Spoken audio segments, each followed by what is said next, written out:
welcome back to Ask Arna. And I have a caller on the phone who has a question, and I'm so glad. I believe it's Neil on the phone with me right now. And Neil, where are you calling from? I'm calling from Virginia, Arna. Great. And Neil, what question do you have today? My question is about, it's kind of a two-part question. The first part is, why do we encounter or create the experiences we have, and then resist that if it doesn't please us or meet our expectations. Okay, could you give me an example of what you're talking about? Something that's happened to you recently. Sure.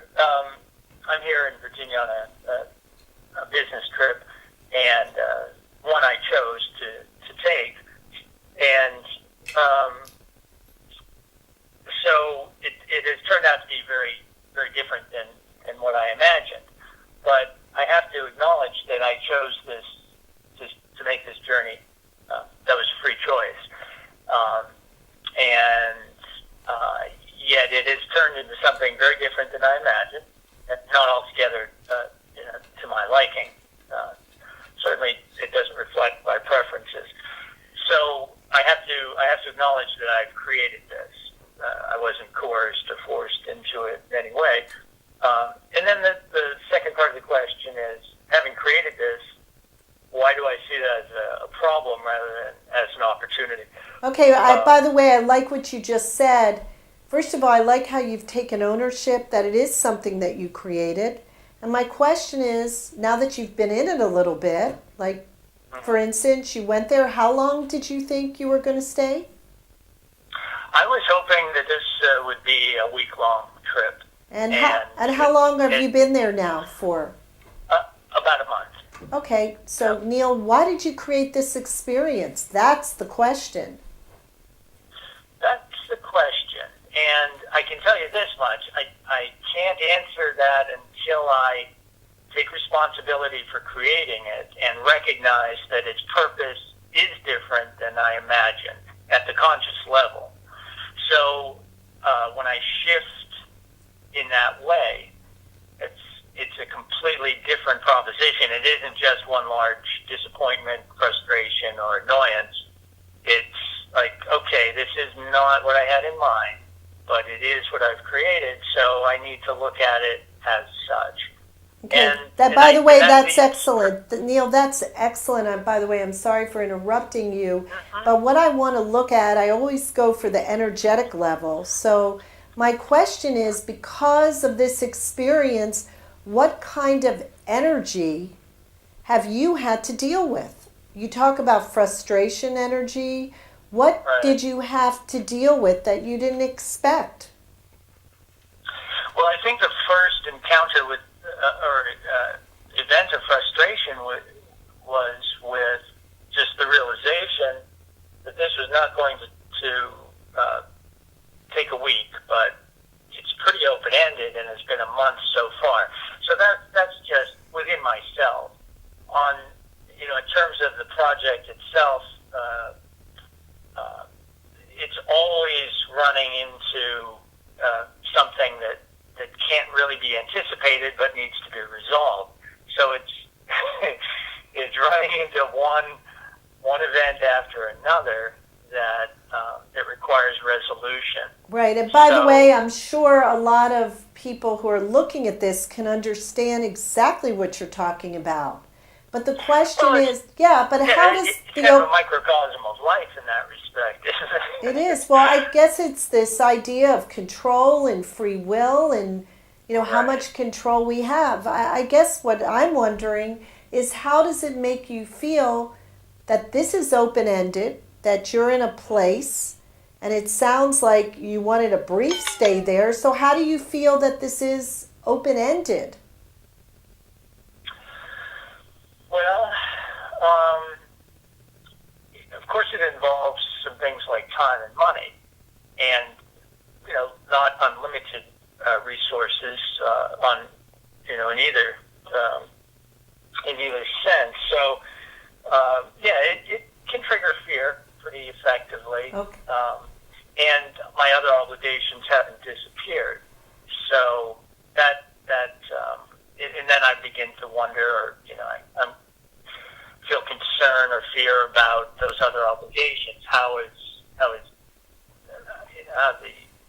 this situation jeopardizing prior obligations or that sort of thing? So it's that was my initial response to this. It definitely triggered.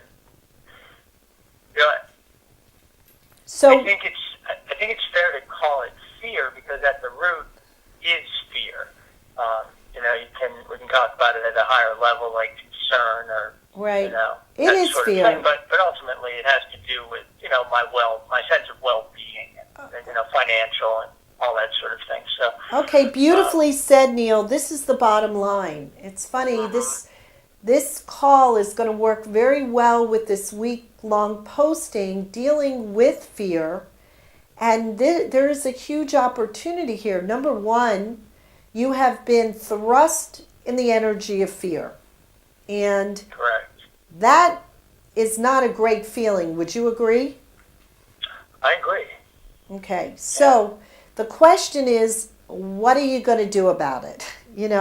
And really what my set of postings dealt with this week is a question I ask often to people I'm working with. Where do you want to live? Do you have a choice? And it sounds like you've been going in and out of that. Where do you want to live? Do you want to live in the fear-based thinking? Or do you want to live in the opportunity that this is bringing you? And you touched on it. It's like, well, there is an opportunity with all of this, okay? Yeah. So just you taking a moment and going, I can feel fear, but I'm going for the opportunity. Okay, so now let me ask you, what does that opportunity look like for you? And I talk about the line, the below the line thinking is fear, and the above the line or meta thinking here is opportunity. Right. What does that look like? How can you walk through this looking at it that there is an opportunity? I think the first thing is to recognize that the setup is necessary to guide us, or to guide me in this case, to the point that really needs where I need to open to love, open to something other than fear, to experience that guiding or that in operation rather than fear in operation. So it takes me to a new threshold where I can relinquish a sense of, and it is just a sense of control, that somehow fear and abiding by that fear or following the guidance or the suggestions that fear puts forth, that's any way to resolve it. Really, and all of that, fear typically just counsels, greater force, apply more money, more, some kind of force to the situation.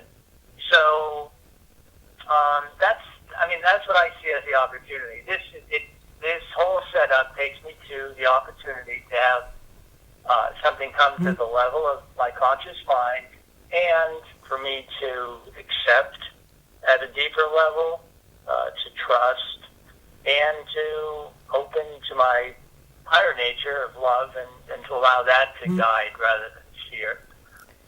So that's what I see the opportunity is. Okay, and is that something you think you can do? I mean, can you really make that as your intention and say, look, I'm going to walk through this experience this way. I'm going to walk through it, as you said, from above the line in your higher self And maybe if you do, it might become magical. What do you think about that? Yeah, it's funny you use that word magical because it came to mind today. Really? As How so? well. Oh, Tell yeah, me. Yeah.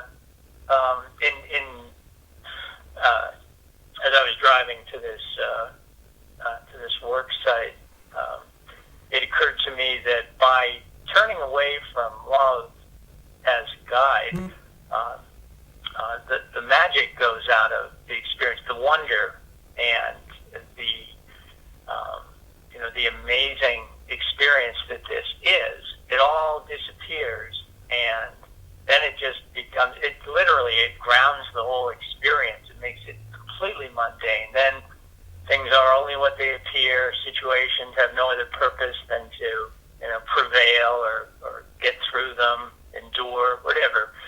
But the magic is gone from life. The real spirit that gives any meaning to all this, I'll say it, all this mundane nonsense that engages us almost nonstop. Everything from, brushing our teeth to getting fed to going to work and paying the mortgage, all of that stuff, which, if there isn't a higher, if one isn't open to love, then all of that just becomes tremendously tedious and meaningless. At least for me, it does.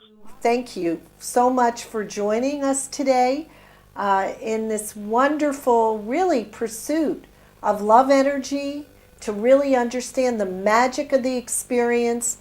And part of that is really letting go of fear. Neil, thank you again. You've added so much. Thanks, Erna. It's been great talking with you. Thank you. Bye-bye.